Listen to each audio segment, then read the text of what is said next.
Hello everybody and welcome back to another episode of the Disgustingly Resilient podcast and the first of our Death Guard Detachment Reviews. So very quickly, there's going to be one of these for every single detachment coming out. They were voted for in order of them coming out by our Plague Marine members on our Discord. This is obviously the first one that won, Champions of Contagion, and I think up next is going to be Mortarian's Hammer. So keep your eyes peeled for that coming out. Don't worry, we haven't forgot about the rest of the unit reviews. They're also coming out. Plenty of content coming out. But today I wanted to give you a detachment review. So we're going to basically do a bit of a deep dive in this first section. Well, most of the detachment reviews are going to be split into three. First one's going to be looking at the detachment itself, the enhancements, the stratagems, and obviously the detachment rule. And we talk a bit about what's good about it, what we can make use of. The next one is going to be looking at some combos to do with it. So we're going to have a detachment review, combo review, talk about myself, Will, and Dave's favorite like unit combos or synergies inside the detachment. And the last one's going to be all about lists. So we're going to have a 3-part series for every detachment. So that's like 21 videos straight up there because we are including Flyblown Host. So plenty of content for you guys to look forward to. So let's get into it though. So overview of the Champions of Contagion detachment. So it's a character focused detachment. Pretty much every stratagem in this requires you to have it used on an attached unit. This means a unit that has a character inside it. So a lot of focus is going to be on characters here. You're going to need to have a lot of characters to make this work. It's a toolbox detachment. For those who are new, toolbox basically means I give you a set of tools and it's up to you as a player to use them correctly. It's not a SKU list where it's just tons of vehicles or tons of, tough infantry. It has a bit of everything. A bit like Virulent Vectorium, where you can do a bit of everything, but this is definitely going to be in the hands of the player to make use of the tools you've been given, and because of that, it has quite a high skill ceiling. This is probably one of the hardest to play detachments. You play it on a knife edge, because everything can kind of get expensive because of characters and whatnot, and you have to know when to do the right thing and when not to do the right thing. So it has a high skill ceiling, and it also has a high skill floor compared to some of the other detachments. Some of the other detachments, you just like point and click. This is not one of those. You have to really know what you're doing, understand tempo of games, etc. It also leans a bit more on contagions and infantry, so there's a lot of play in this one about your contagion and the effects that it can do, as we'll get into. But obviously, because this also requires a lot of character units and attached units, it actually focuses more on the infantry side than vehicles. Now, don't get me wrong, this isn't a detachment where you don't bring vehicles. You definitely still want to bring some, but like I said, all the stratagems requiring to be used on attached units means that you can't use them on vehicles because you can't attach characters to vehicles. So you will be rocking quite a bit of infantry in this detachment. So what is the detachment rule? Manifold Maladies. At the start of any battle round, select one of the plagues listed in Nurgle's gift, your army rule. Until the end of the battle, that is now your chosen plague instead of any. So basically, TLDR, at the start of every battle round, you can swap out the current plague you have active. This is the -1 to hit, -1 save, or -1 OC leadership and movement. And you can swap it at the start of every single battle round. So I can start round 1 in -1 save. I can then swap to round 2 to -1 to hit. And then round 3, I can go back to -1 save. You don't have to swap as well. I can go -1 save, then -1 hit. So you just have that extreme flexibility. So that's obviously the great bit about this. It's super flexible. Constantly lets you swap plagues for scenarios. Are you about to come into a new battle round and your opponent has out OC'd you on a point by, he's just drew you. So you've got 3 OC, he's got 3 OC, he's like half denied your primary. You can then decide, do I actually want to slap on the -1 OC contagion because that will actually now flip that and I will hold that for primary. Pretty good. Are you about to get super aggressive into your opponent? Cool. Well, take -1 save and just go ham on them. Are you worried about getting hit hard? Maybe you're against an Alpha Strike army. Maybe your opponent's stage like World Eaters and next turn's the turn they all send it at you. Then you can turn on your -1 to hit. Or maybe you don't need the extra -1 save to kill your opponent, but you're going to go into your opponent's lines, smash them up, and you're worried about the retaliation. That might be another instance where you take -1 to hit. Or maybe you're in late game and you've just got scraps of units lying around and, there's a little bits of OC here, little bits of OC there. Killing's not really a priority. Staying alive's not really a priority because everyone's running on fumes.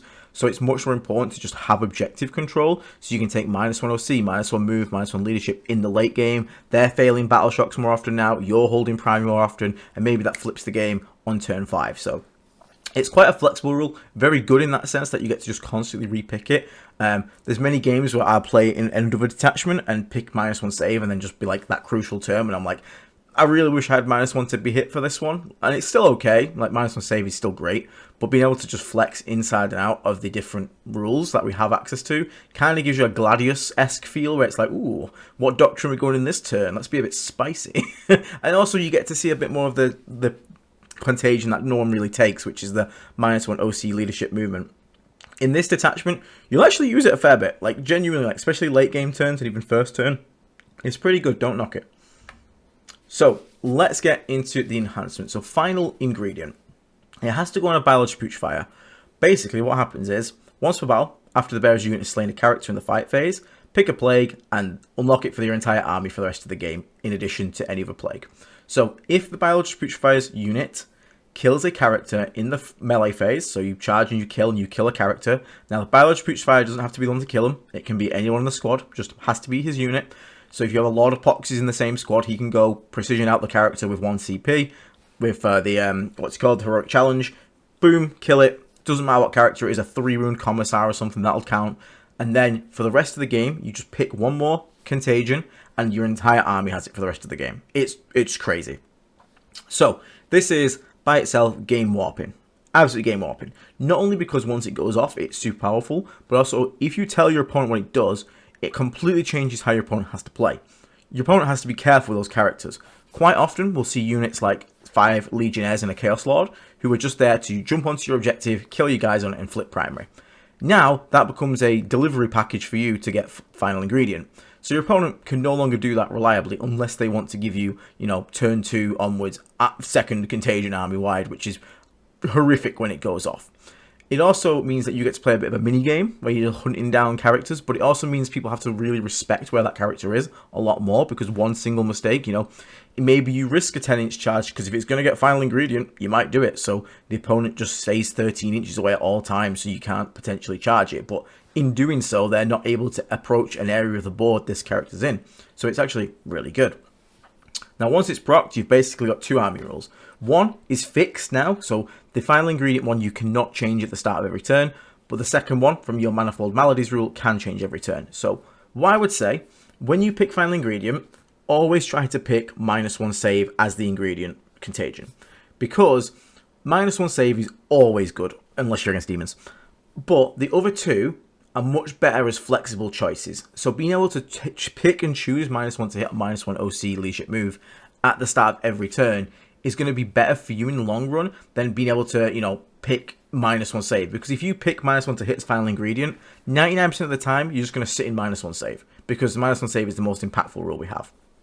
So always try to use final ingredient to, when you proc it, to pick -1 save. If you're going second in a battle round and you proc it at like the end of the turn, pick -1 save even though you're already in -1 save, because then it becomes their turn. You can then switch -1 save into -1 to hit or -1 OC leadership, and final ingredient will keep the -1 save on for you. It's just a better way to do it in terms of the turn-by-turn selection and how important -1 save Contagion is for our army. It's a really good enhancement though, and it's super fun to play with, so I definitely recommend this one. The next one is Visions of Virilence. So this is, every detachment has that fourth enhancement, which you're kind of like, it's alright, it's kind of it. It goes on the Malignant Playcaster, and any user hit by the Pestilential Fallout, aka anyone hit by its Flamer, is afflicted.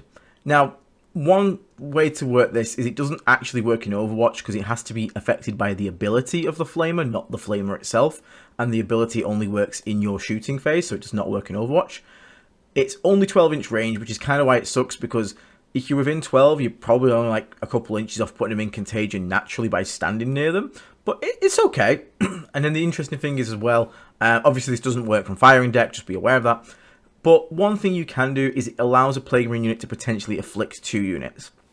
The Plague Marines can shoot at 1 squad, or 1 bullet can go somewhere else. They use their natural Plague Marine rule to put that in affliction, and the Malignant Playcaster shoots at a different squad the other way, and then he'll use the enhancement rule to put that squad in affliction. So technically you can have a Plague Marine squad that puts 2 units in affliction. Now, I wish this was like the same ability but added 6 to the range as well, because then you have an 18-inch flamer, then it becomes quite interesting, because then you can go 24-inch blight launcher that way, 18-inch flamer that way. But we got what we got. So again, you can still use double proc affliction, which is not the worst thing in the world, but this is probably your, like, when you've got a couple spare points. This isn't one you're going out to try and build into every list.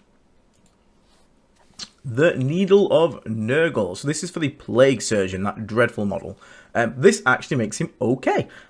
Basically, instead of returning one destroyed model when he uses his Resurrection ability, he instead returns D3. So you could roll the 1, but you could also roll the 3. And 3 Plague Marines is better than 1 Plague Marine, because this is a potential over the game to get you 15 Plague Marines, which is about 300 near points of extra Plague Marines. So it's very good. Now, obviously, that's perfect rolls, and obviously assuming that you're taking damage but not dying every turn. But it's something that can happen, and it actually makes him the best way to run a Plague Surgeon. So if you are in love with a Plague Surgeon model, it's a cool model, I'll give you that, and you really want to run it, playing Champions of Contagion, putting him in is pretty damn good. It is an expensive enhancement, I won't lie though, but again, with the potential to return nearly 60 points of Plague Marines a turn, that's pretty good. I can't deny. Also, this can be used to place, again, every Plague Marine you bring back will bring back his OC. So if you're in an ongoing fight on an objective and your opponents may be out OC'd you have the potential to add 6 OC back to that point before scoring primary because it's in the command phase and you score primary at the end of the command phase. So that's not bad. He's also not bad if you go for a defense stacking Plague Marine brick. So you can go with this guy, you can flex into the -1 to hit Contagion, which decreases the chances of the squad getting fully wiped out, which means more chances of you being able to resurrect those models, which is good. But you can, again, you can use Detachment Rule to take the hit, -1 to hit. You can have like a Foul Blight spawn in there to give you the fights first as well. Again, even more defensive stack in there. And then basically, the idea is that when someone tries to charge you, you get to fight first, take a chunk out of them, they take a chunk out of you, but -1 to hit means they take less of a chunk out of you, then you can survive, then resurrect in your turn, bring back some of those more models who then hit back even harder, etc., so on and so forth. So, honestly, if you're after a defensive brick of Plague Marines, it's not the worst choice in the world, and it makes me not actually hate the Plague Surgeon. Would I fully recommend it in every list? Probably not. You probably still pass up on it. But if you want to run a Plague Surgeon, this is definitely the way to run him. Cornucophagus. I had to pronounce that one a few times. Lord of Poxes only. Basically, pre-game, pick a Plague, and this model has it permanently. So you pick -1 save on this character, he's got it permanently. So if you basically it's like final ingredient always on one character. So he has the natural Plague you pick every turn, plus the additional one you picked at the start of the game for him specifically. So very quickly, this one cannot swap every battle round. This is just fixed on him always. This therefore makes me tell you again, pick the one you're unlikely to use army wide. So on this guy, you're unlikely in most games to pick -1 OC leadership and move army wide, so that's a good choice for this. Also -1 to hit. Again, avoid -1 to save on this guy because chances are your entire army is probably going to be using that. And even if you have -1 to save as the detachment rule picked and then -1 to save picked on Cornucophagus, they do not stack as they are auras, so they do not stack. So you'll just basically have a wasted enhancement. So like I said, pick one you're unlikely to use for your army.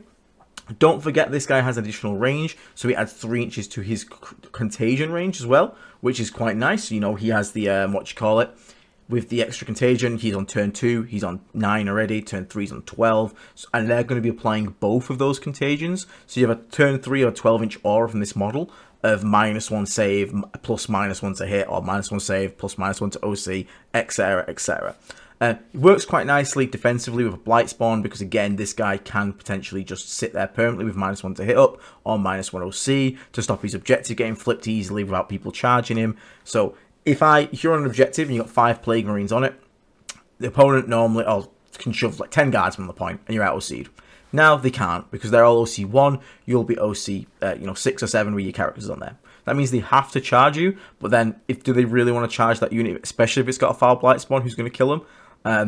See how it forces bad interactions from your opponent there. They either charge you and die to fight first, or they can't OC you because Cornucophagus has got the -1 OC and it's dragging them down to a lower OC than your Plague Marine. So actually, pretty cool little combo there to hold an objective defensively.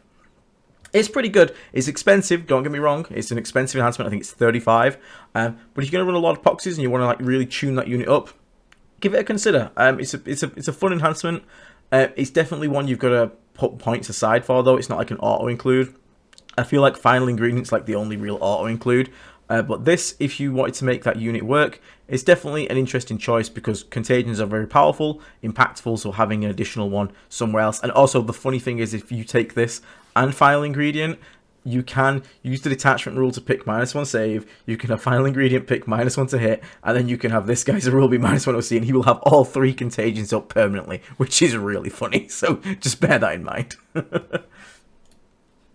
Okay, on to the stratagems. So stratagem number 1, Blessings of Filth. 1 command point, shooting or fight phase, pick an attached unit, again, a unit that has a character in it. They gain 5+ crits for the phase. It's incredible. Like, you will use this pretty much every turn.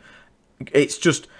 Right, so not only does it give you crit 5s, it alleviates the need to put a biologist in every squad. Now, don't get me wrong, biologists is still great because they give lethal hits to all your guns as well as melee, but because your melee weapons are already lethal hits, being able to just on a stick give them crit 5s means if you're running a full melee brick, you don't actually need a biologist putrefier. Now, unless you want final ingredient, of course, because you can give them the same rule for crit 5s and all your melee weapons are lethal hits anyway. So I actually like this in combination with Plaguecasters who give the squad sustained hits 1.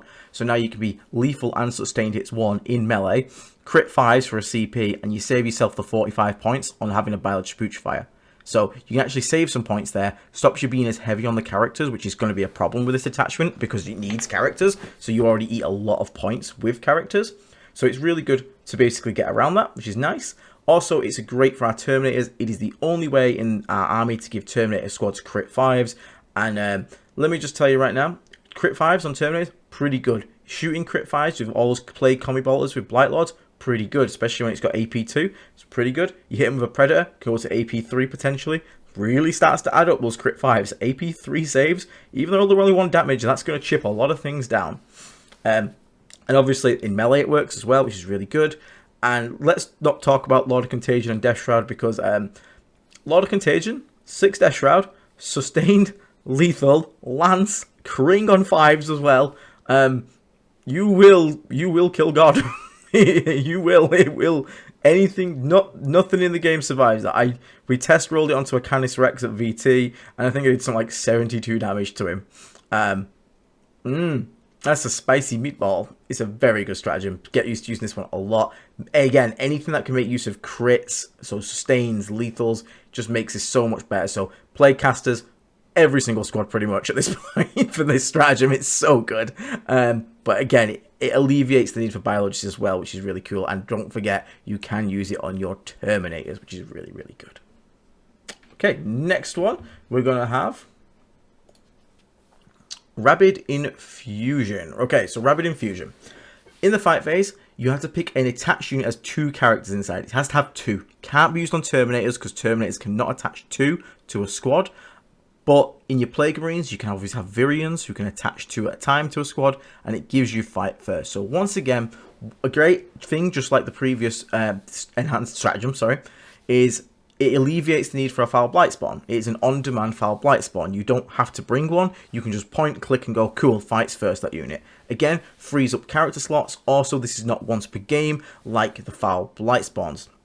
However, this doesn't fully replace the Foul Blight spawn. Be aware, the Foul Blight spawn still has an amazing 9-inch aura of no advancing, which is fantastic. And obviously, the Foul Blight spawn has a great flamer as well, and it doesn't cost him a command point to use his, but his is also once per game. This stratagem is obviously not once per game, so bear that in mind.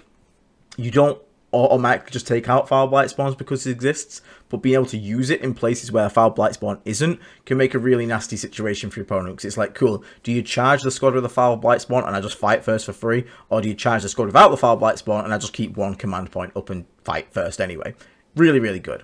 Also, don't forget, Typhus can use this, because Typhus can join Poxwalkers, which can then be joined by a Noxious Blightbringer or a Plaguecaster. So, being able to fight first with Typhus is actually pretty big, because a lot of the time, when an opponent charges in something into these, it's going to be something with lots of attacks, lots of little attacks that just want to kill many zombies. If you can fight first, and even out of, like, say again, 10 Assault Intercessors, if Typhus gets to swing first, he'll kill about 5 himself, then the Poxwalkers can swing, they might pull down another guy or 2, and then suddenly that what's gone from like 40 attacks is now like 12.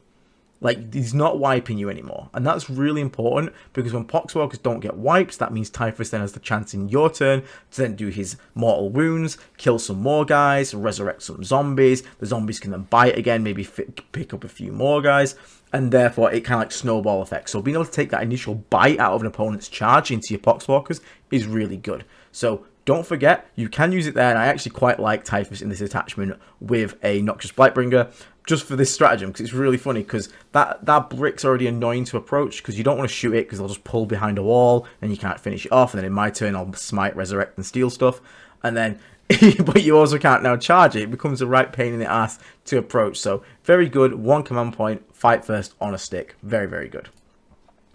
Malignance Malignified, so this is 2 command points, so an expensive one. However, in the shooting or fight phase, pick an attached unit. You can reroll all hits and all wound rolls so long as you target a unit that has taken damage, that is below starting strength. So, has your Poxwalker nibbled Fulgrim's ankle for 1 damage? Yes. Cool. 2 command points, have a unit reroll absolutely everything against it. Now, this is a really powerful stratagem, but I'm not going to lie, this one will overkill most things. When you have a 2 command point stratagem like this, which is insanely powerful, but you also have access to a 1 command point crit 5s in an army that can already hit super hard with its crits, it kind of gets overshadowed. Now, don't get me wrong, it's still really good, but just always consider how much this costs, and will crit 5s just do the job better, because then you save yourself a command point. Now, if you've got a Demon Prince in your list, this obviously becomes 1 command point, then you can spam it all day all you want, as that actually becomes really good then. But just be aware, sometimes you will probably just overkill most things you hit. However, if there is something you really need dead, like, I don't know, let me think, like there's a Warhound Titan, I don't know, something, like even a Warlord Titan, like, it doesn't matter, whatever is the scariest brick, you know, like maybe there's 6 Wardens in the middle, and they've popped 4 Feel No Pain, and it's just like, this unit has to die this turn. Pop the 3 CP combo to get crit 5s, full rerolls to hit and wound, and I probably promise you, if you put that on a Death Shroud of a Lord of Contagion, nothing in the game can survive it. I promise you, nothing. You will kill a Warlord Titan, you will kill everything. Crit 5s, full rerolls to wound, sustained lethal lance. You don't live that. AP 3, 2 damage each. You don't live. And then the character gets to do that with his 5 attacks at flat 3 damage, sustained lethal crit 5 lance. It's insane damage. So bear in mind that it's always there. If you need to guarantee something dies, it's there in the back pocket. But a lot of the times you'll be using the 5+ crits over this one. However, if you are a shooting squad and you don't have a biological putrefier, this can actually be okay, because again, if you make it 1 command point, it's a lot more bearable, because you don't have the crit 5s, and you can give crit 5s, but you don't have lethal hits on your guns, so it makes it a lot, there's no real reason to crit 5s, only the Blight Launchers get lethal, or bolt guns, but you're not taking bolt guns.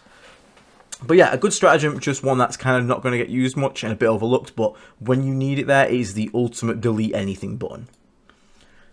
This is another one you're going to be using a lot. Grotesque Fortitude, 1 command point, enemy or shooting fight phase, pick one of your units with an attached character. Once it's targeted, add 2 to the toughness characteristic of the unit. Yes, toughness 9 Terminators, toughness 8 Plague Marines, toughness 6 Poxwalkers. It is gross. Now, this is an extremely powerful defensive in situations. Really what you need to understand, and again, this is why this attachment is hard to play, you have to understand your opponent's weapon profiles.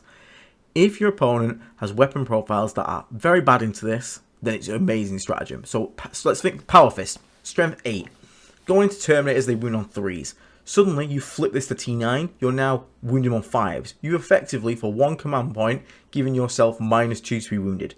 Bear in mind, that stratagem in World Eaters for -1 to be wounded is 2 command points. So you just got 4 command points worth of power out of that, which is ridiculous. And this is not just for that profile. Think about Poxwalkers. Strength 5 into Poxwalkers. We're talking Noise Marines. We're talking like Warp Spider Flamers. Suddenly, you're now toughness 6. Again, -2 to wound. Plague Marines, same deal. Anything that's like, again, less so on Plague Marines. There's not much Strength 7 in the game. But even Strength 6 is quite a common melee profile. Being able to take that from 4s to 5s is still really good.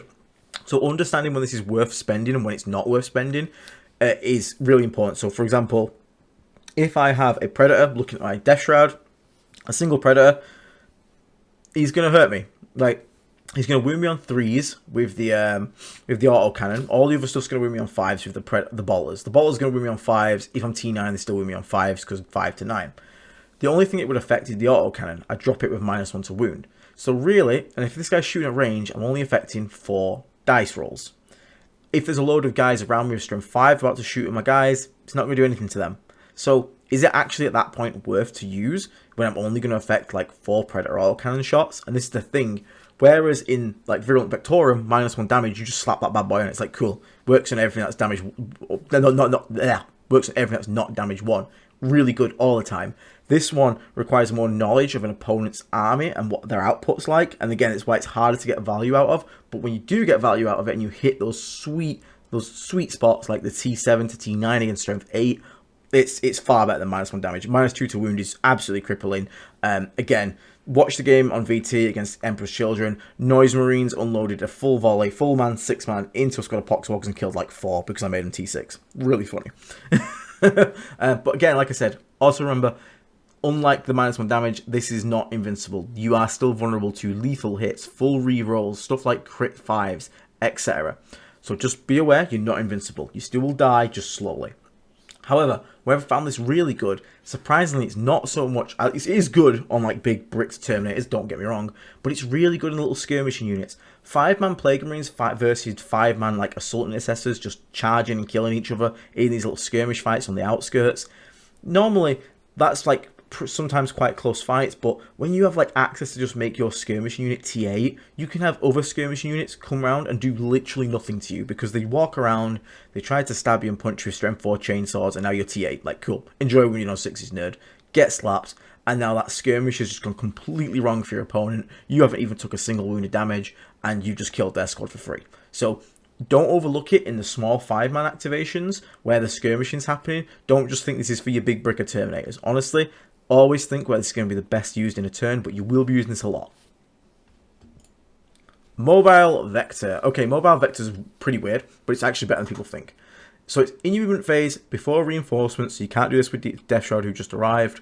Pick one unattached Death Guard character unit, and it can join a unit within 3 if he would be eligible to lead them. So you can't use it if they've already got all the leader slots filled. So if there's 2 leaders in a Plague Marine squad, a character can't join it. You can't use this to join 2 characters to Terminator units, for example. It has to be a slot missing. So really, what this is for is joining like a character that was in a unit who had his unit wiped, and then he can join a fresh unit of like 5 random Plague Marines. It's niche, but what it can do is some absolute bullshit. So, for example, if there is a... if you have a character and he's just been in a fight and like Lord of Pox is alive and that's it, and he's like quite far away from a rhino, let's say he's 18 inches or something away from a rhino, and you want to try and get into that fight and save him. Okay, so you get out your rhino free and you move 8, so you're still 10 inches away from that character in his fight, so you are going to be looking at a 10-inch charge to potentially get to that fight, and your character's still vulnerable. What you can actually do here is drive the rhino up 12, so now he's 8 inches away, sorry, 6 inches away. You get out 3, so he's 3 inches away. Even though he's in combat and your unit is not, you can attach the Lord to them, which now puts them into combat. So they haven't charged, they're in the combat though, so you've drove 12, disembarked 3, joined the combat by joining the character, which means that in your turn, you can pile in and attack, and all the wounds will have to go on the Plague Marines first. Even funnier, if your 5-man Plague Marine had something like Final Ingredient guy in it, they could join, and then in your turn, even though you haven't charged, you now have 2 characters in the unit. You can spend a command point to fight first. You then pile in before your opponent and get to swing and kill them first, and then proc Final Ingredient. It's really funny. So you get to do absolute jank. So it's like Assault Rhino or Advance and Charge, because you can move, advance, join the character squad. Therefore, your count as being in combat, which means you can then pile in 3. It's so weird. It's so weird, but it works. And when you pull it off, you're going to feel like Giga Brain. So just be aware, it's super niche. Sometimes you're just going to use it to save a character, but if you can find some creative uses like that for it, go nuts. It's funny. And your opponent will sit there like, what the fuck just happened? And then last but not least, the last stratagem, Death's Heads. 1 command point in the shooting phase, pick an enemy unit within 8 inches of a biologist putrefier. Until the start of your next turn, that unit is afflicted by all 3 plagues. It's just great on-demand flexibility. It allows you to sit in one plague and still make use of the others. You're like, this turn, I really need that one model there to not have this OC, or this, I need this to have -1 save, but I really want to keep -1 to hit up my entire army. Biological Putrefier goes, no problem, mate, I got you covered, jumps out, 1 command point, boom. That key unit is now debuffed with all of them. So they're -1 save, -1 OC, -1 to hit, -1 leadership, -1 move, -1 toughness. It's just great. If you're a defensive player and you feel naturally safer sitting in -1 to hit Contagion, which is perfectly fine, almost look at it as an on-demand like kill shot, because you just run up to something, go, cool, you're now -1 save, my entire army is going to pick you up now. So it's pretty good. I do like it. You can combine it as well with a Plaguecaster in the squad, which is quite funny. So what you can do is you can move up, you can use the Death's Head ability, you can then shoot them with the Plaguecaster, and then be affected by both the -1 move from the Plague and the -2 to move from the Plaguecaster. So you can drop like a 5-inch moving Terminate unit to 2-inch move, which is really funny. And also if someone has a reactive move, bear in mind you can only, if the reactive move ability says make a normal move of up to D6 or whatever it is, you can only move up to what your movement is. So if you drop those Terminates down to movement 2 and they try to reactive move after shooting, they can only move 2, which means they can't escape you, which is really funny to me. So there are some little plays you can do with that there. Again, just look at it as a more on-click, on-demand, I need a certain plague on a certain unit at this point. Because again, it lasts until start of your next turn, so you can just, if you're worried about getting your opponent stealing an objective off you because they've got 20 OC guys behind a wall, just go chuck that at them. Now they're going to be 1 OC until the start of your next turn, so it's like cool. They're not going to be able to like come and score an easy secondary like, you know, Storm Hostile or something like that. It's pretty cool. And then obviously your next turn, what's quite funny is it'll last in their turn, deny them secondaries, and if they still walk onto the objective, because obviously at the start of your turn it would go away, so then it'd go back to 20 OC. You could then, if you're going first in the battle round, then flip to -1 OC Contagion anyway, and still put them back down to 1 and hold primary. So there's, again, lots of plays, lots of little thought processes you need to do in this detachment. So what is the strength of this detachment? Again, the flexibility. Being able to reactively choose your contagions is just very powerful, but you really need to know when's the best use for each one, and when it's not going to, the opportunity cost of doing something cool somewhere isn't going to come at the expense of the rest of your army. You have the tools for everything. You have durability, output, and utility. Durability, you've got your +2 toughness, really good. You've got your output, you've got rerolls, hits and wounds, and crit 5s, again, really good. And you've got some utility ones like the Death's Head stratagem, for example. And Fight First, on demand, really good. It helps you really get the most out of our army rule, because you get to use all of it. You get to use the -1 to hit, the -1 save, the -1 OC, blah, blah, blah. I've said it a million times. Just be able to constantly pick and choose your army rule for the situation at hand is really, really powerful. Also, your Biological Putrefier and Foul Blightspawn don't feel as forced into your lists, because you have access to replace them with either stratagems on demand, with like the Fights First stratagem or the Crit 5 stratagem, which is really nice. A lot of people felt in the previous index that the only character choices for Plague Marines were FBS and Biop. Now that is no longer the case, which is really nice. Frees up a little bit of list creativity, which is good. The damage potential of this detachment is really high. Both the strats work in both shooting and fighting, so you're not just going to be really strong in one phase. Like Virulent Victorium's reroll everything is great, but it's only in the shooting phase, so it actually has no melee output stratagem increases. This one does, so you're going to be strong in both melee and shooting, which is really nice. Full rerolls and crit 5s is just impossible to defend against. Some people will try and make this unkillable, what we call Death Star unit. This is an army that will crack that thing open. -1 toughness, -1 save, reroll everything, crit 5s. You're just not surviving against that kind of damage output. And obviously you can save that, you can have the -1 save on demand for the go turn. So even if you are a naturally defensive player, if your opponent makes a couple mistakes, opens himself up to some attacks, and you decide this is the turn I want to hit him really hard, you can then flex out of your comfort zone into attack mode. You know, freaking Yu-Gi-Oh! Flip that card around to the side. Oh, sorry, straight. And then just go full hammer at your opponent and deal tons of damage, which is really cool. And of course, Contagion stacking. Contagion stacking is hilarious, and this has many ways to do it, from Final Ingredient, Cornucophagus, and Death's Heads. Just being able to play around with Contagions and stack them on top of each other and make your opponent's life as miserable as possible always brings a smile to my eye and a grimace to their face. So let's have a quick look, finally, at the weaknesses. Obviously, it's character dependent, which means it's very easy to get carried away with spending 1,000,000 points. In list building, you don't want to spend too many points on characters, because then you're not going to have enough things for those characters to work with. You are very vulnerable to precision. Our little characters are 4 wounds and a 3-up save, and that is it. They are pretty easy to precision out, and if you get precisioned out, you can no longer use any stratagems on that unit at all. Again, this is why it's a hard detachment, because you've got to be real careful of someone with precision or with characters that are going to heroic challenge you in close combat, and you really have to be careful with that. Also, no stratagems for your vehicles at all. So just be aware, you're going to have no help on your vehicles. Still really good, like you're still going to take 3 bloat drones or heavy light launchers, you're still going to take an odd predator or defiler for those strip cover plus AP. But just be aware, they are weaker in this one than they are some of the other detachments because they have no access to support. Still really good, but just not as good.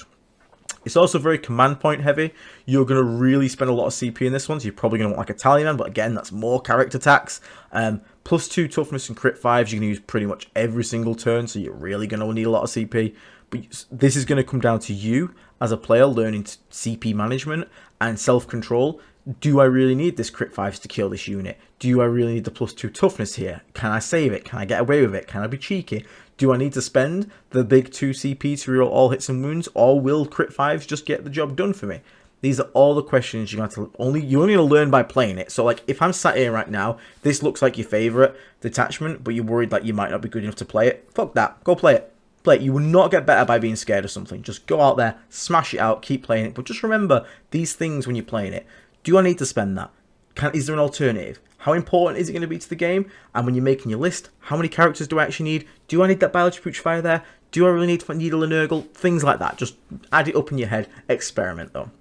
And obviously, this is going to make your units expensive. Because every unit wants to have characters in it, you're not really going to have many cheap units. So don't think every single unit has to have characters in it, but understand that the important ones that you want to do work with and make use of the strats definitely will. And that's obviously going to add up in cost and make you more than likely a more elite force than the other Death Guard detachments. And again, that kind of plays into why it can be hard to play, because if you make a mistake, you're going to get punished a lot harder than the other detachments, because what you're going to lose is likely a lot more. So just be aware of that, but don't let it put you off playing it. This is an amazingly fun detachment and it's fantastic. And if you get it down, again, it does require a bit of perfect play, but once you start getting it down, it's really powerful and really, really strong. Okay, that brings us to the end of this detachment review. So again, as we said, there'll be parts following these ones for all the other detachments. You're also going to get a combos video for our favourite synergies and combo units. And then you're going to get a list video that's going to go over like 3 or 4 example lists for every single detachment. So plenty of content coming out for you lovely, lovely viewers out there. So thank you so much to you watching. Again, if you're after picking up any models, you can use our affiliate link for Element Games in the description below. Check out our friends over at Vanguard Tactics. They've got games. I played 3 games on their recently. Well, I played 2. Death Guard Dave played 1 on their live streams recently, so you can go check them out with the new book. But just if you're after some coaching as well, check them out. Masterclass series, you can, the offer's still in the description below. For 2-for-1 offer for the Death Guard and World Eaters, which is awesome. We get a bit of kickback because we made the Death Guard one with them, which is cool. Check out our friends at Saltire Games over there if you're after some disgustingly resilient podcast themed gaming aids. And obviously YouTube members, if you want to get yourself in our Discord, please consider becoming a YouTube member, our Plague Marines as we call them. It is £3 a month, it is less than a coffee. You get access to our Discord, you get access to our giveaways, and Plague Surgery when that opens up, where we like review your lists. We've just obviously got a lot of content coming out, so it's temporarily closed, but it will be opening up within the next 2 weeks or so. But yeah, it's an awesome community, and again, we never kick anyone out. Once you've paid £3 once, you're in the Discord forever. We don't kick people out. But yeah, also, none of that matters to you. Feel free to just leave a like, a comment, and subscribe if you enjoyed it. And thank you so much for listening, sticking out through the end. I hope you enjoyed it. And again, look forward to more of these for every single detachment. I will catch you all on the next episode. Stay right, everybody. Take care, and bye-bye. See you later. I can't find my mouse.